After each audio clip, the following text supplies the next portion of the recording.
out in nature today. Really beautiful spot that I used to go to when I owned my home in Concord, California. Just up on this hill, and the tree in the background. I used to climb it with friends. It's a beautiful view up here.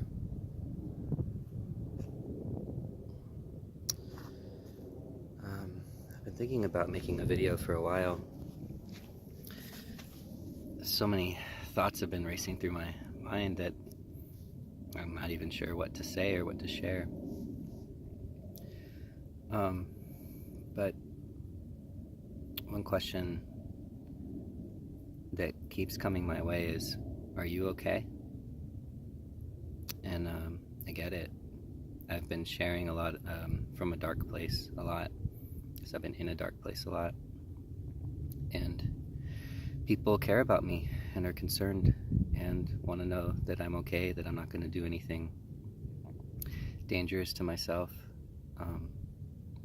I made, at least once, I said something about questioning if I still want to be here. Suicidal thoughts. And so, while I appreciate everyone feeling care, there's something that's not clicking for me. I'm not sure exactly what it is, but it feels like I'm in a process that I have this story that people don't understand what's going on for me. And there's this way that it's almost as if it creates a feeling of like I'm lower than other people, like they're the ones that are okay and I'm the one that needs help. So I think I have some resistance to feeling like I'm in that space. But it also feels like that I'm experiencing people's concern as a form of judgment, that something's wrong with what's happening for me, or the choices I'm making to sort of choose to stay in the darkness intentionally. And I've been reading this book on the Enneagram, and it maps out like the 9 stages of development.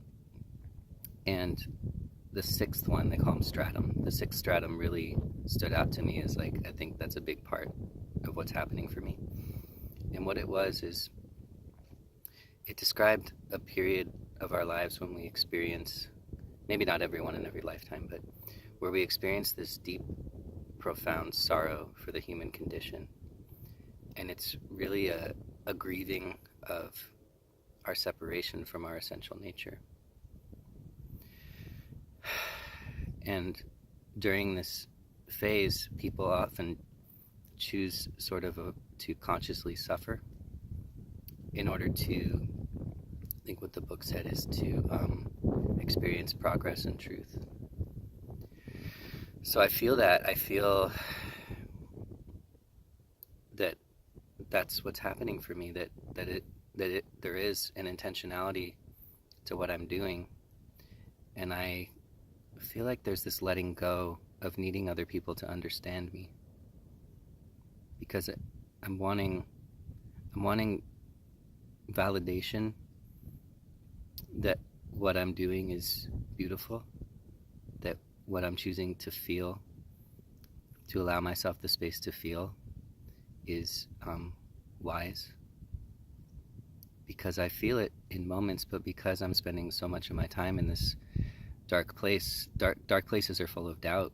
When the light goes away, there's a lot of or when the light appears to go away, there's a lot of not trusting myself and feeling like, is this best for me? Am I under some delusion that I need to suffer? I need to like, is there fear that's really guiding me to this place? And so just so many questions come into my mind. And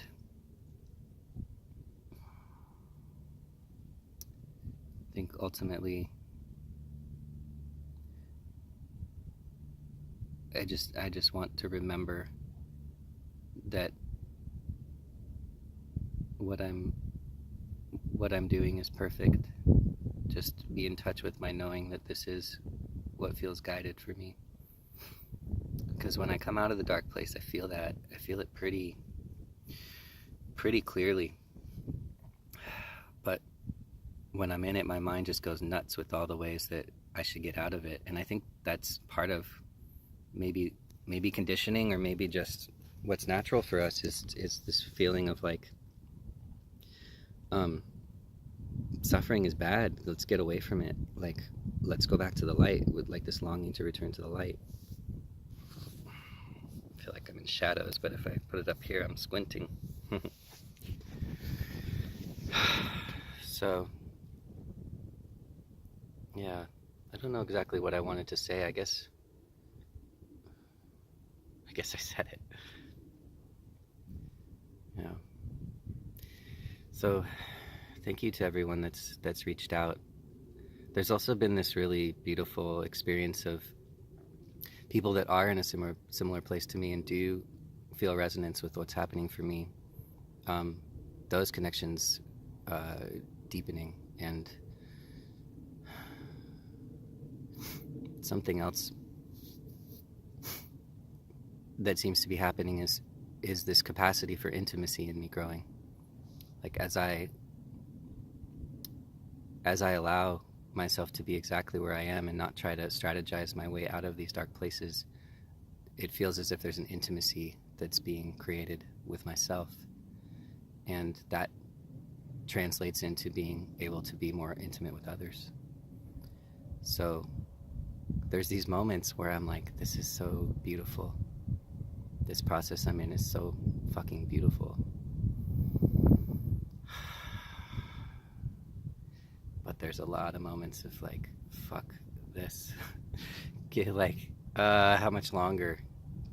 This impatience around like wanting to get to the more consistently joyful experiences of life, wanting to more fully live my purpose, this impatience around not being out in the world more, not experiencing life more, feeling like tired of being in this cave I'm in. For a long time it felt like perfect, like I was really enjoying the cave, and lately I think because there's so much more suffering going on, more pain coming up, just this long grieving process I'm in that seems to kind of have started with a breakup and a transition. And I think it just took me, it just, there's all this disillusionment around relationship for me now and how I show up, and feeling like I really want to be responsible for my own pain and not put that on other people by going out and seeking relationship from a wounded place, and then just projecting that onto the people that I relate with. I'm so tired of that game, and I feel it shifting. I feel like I needed to suffer through the pain of separation that I create through my wounded choices in order to start realizing that I don't have to play that game.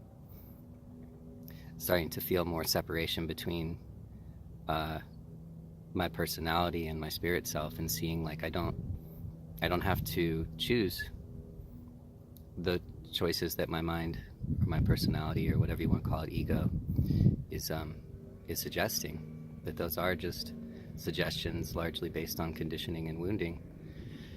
And there's another part of me that I can connect with, awareness, the witness, love, different names for it, my God self, that that I can act from.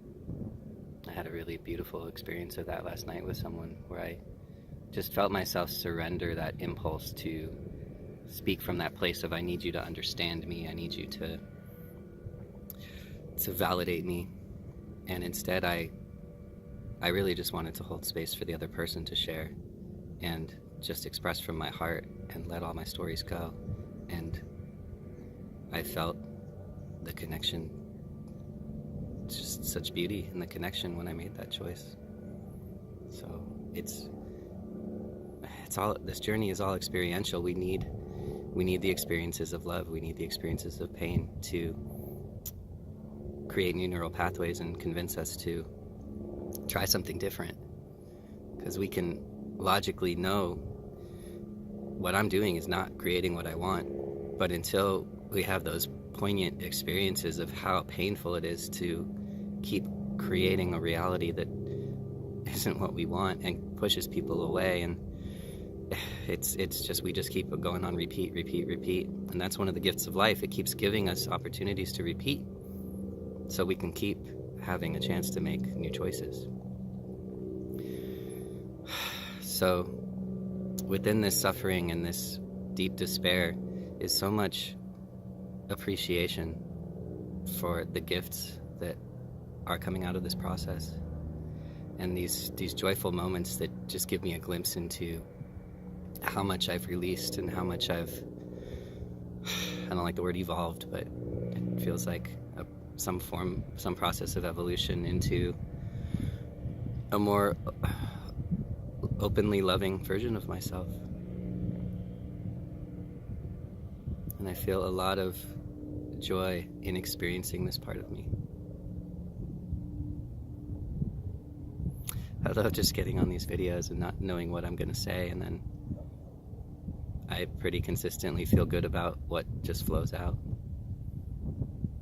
So I appreciate being witnessed. There's something about doing this publicly that feels important for me and powerful, and I get feedback that other people get something out of it, out of witnessing my process. So I continue to be inspired to do that.